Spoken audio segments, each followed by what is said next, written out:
छात्रों, आज इस वीडियो में आपको 10 नंबर का यहाँ पर हम आपको बताने वाले हैं। 10 नंबर की पूरी तैयारी करवाने वाले हैं कक्षा 10वीं संस्कृत पेपर के लिए।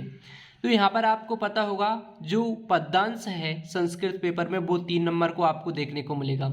इसके अलावा जो आपका गद्यांश है वो भी आपको 3 नंबर का देखने को मिलेगा। तो 3 और 3 कितने हो गए? 6 नंबर। इसके बाद में यहाँ पर आपको देखने को मिलेगा अपठित गद्यांश। तो अपठित गद्यांश आपका 4 नंबर का रहेगा। तो ये गद्यांश, पद्यांश और अपठित गद्यांश तो टोटल आपके हो जाते हैं 10 नंबर के। तो ये जो गद्यांश, पद्यांश और अपठित गद्यांश है वो आपको कैसे हल करना है, इसकी पूरी ट्रिक हम इस वीडियो में बताने वाले हैं। ये जो पुराना पेपर है पिछले वर्ष का 2023 का, यहाँ पर आप देख सकते हैं। तो अब आपको हम ट्रिक बता देते हैं कैसे आपको हल करना है। तो आपको हल कैसे करना है चलिए हम बता देते हैं। सबसे पहले जानेंगे हम पद्यांश हल कैसे करते हैं।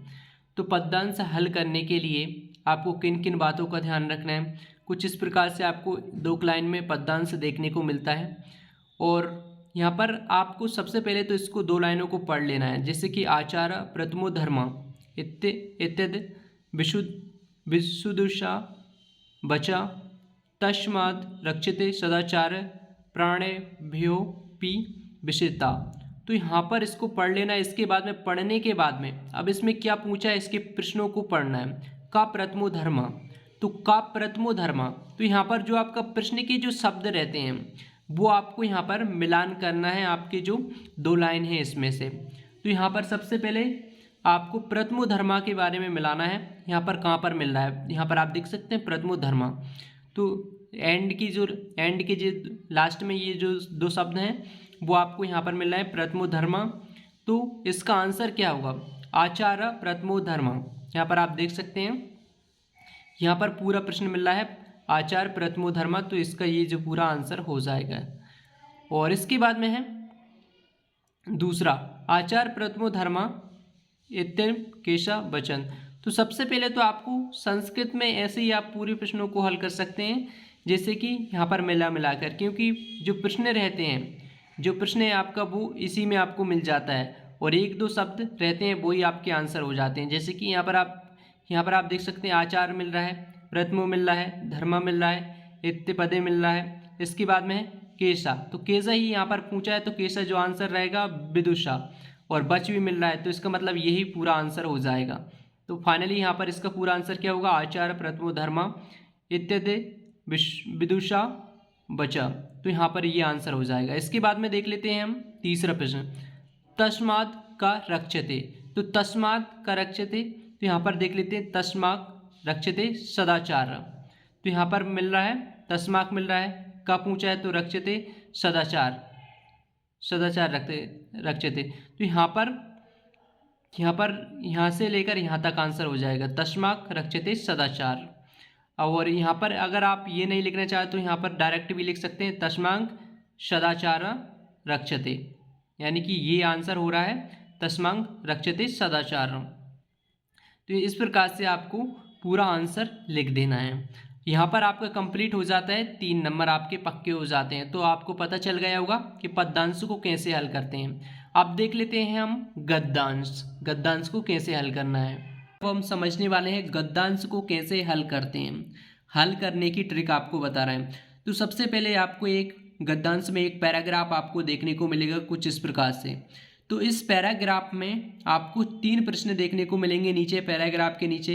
इन प्रश्नों के आंसर इसमें से निकालना है। तो सबसे पहले है विचित्रा का। तो विचित्रा का यानी कि विचित्रा, यहाँ पर जो शब्द है हमें इस पैराग्राफ में ढूंढना है कहाँ पर है। तो पहले का आंसर जो होता है वो सरल रहता है। तो आपको पहले का आंसर यहाँ पर पहले ही मिल गया है विचित्रा। तो विचित्रा मिल गया है। इसके बाद में का है तो यहाँ पर देवगति। तो विचित्रा देवगति इसका आंसर हो जाएगा, ये आपको लिखना है। इसके बाद में है दूसरा, तस्मिन् गृहे का प्रविष्टि। तो तस्मिन् गृहे का प्रविष्टि पूछा है। तो हमें इसमें से तस्मिन् गृहे और प्रविष्टि, ये 3 जो शब्द हैं ये आपको ढूंढना है इसमें। तो सबसे पहले हम ढूंढेंगे तस्मिन् गृहे, कहाँ पर लिखा है इसमें तस्मिन्, हाँ ये मिल गया, तस्मिन् गृहे मिल गया। इसके बाद में अब का लिखा है, तो इसका मतलब ये है कि यहाँ से ये आंसर स्टार्ट होने वाला है। कस्मिन् चौराहे इसके बाद में प्रविष्टि देख लेते हैं, आगे प्रविष्टि आ रहा है कि नहीं। यहाँ पर आप देख सकते हैं प्रविष्टि भी आ रहा है, यानी कि अब हमें समझ में आ गए तस्मिन गृह कश्चन चौराहे गृहवंतर प्रविष्टि। यहाँ पर इसमें से ये पूरा आंसर होने वाला है, तो इसका ये पूरा आंसर हो जाएगा। और यहाँ पर इसमें से अगर आप इतना लिखोगे तो और भी सही रहेगा, तस्मिन गृह कश्चन चौराहे पूछा है और इसके बाद में प्रविष्टि आप यहाँ से लिख सकते हैं। इसमें सिर्फ आंसर क्या हो जाएगा, कश्मन चौराहे। तो यहाँ पर तस्मिन गृह कश्मन चौराहे प्रविष्टि, ये आपका आंसर हो जाएगा। इसके बाद में देख लेते हैं हम अगला प्रश्न, वो है चौराहे चौराहा काम अदाय पलायिता।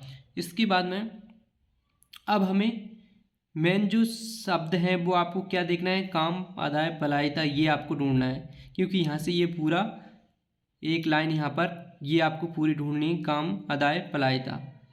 तो यहाँ पर अब हम देख लेते हैं, इसको पूरा देख लेते हैं कहाँ पर मिल रहा है। यहाँ पर यहाँ पर आप देख सकते हैं अदाय पलायिता, ये तो हमें मिल गया।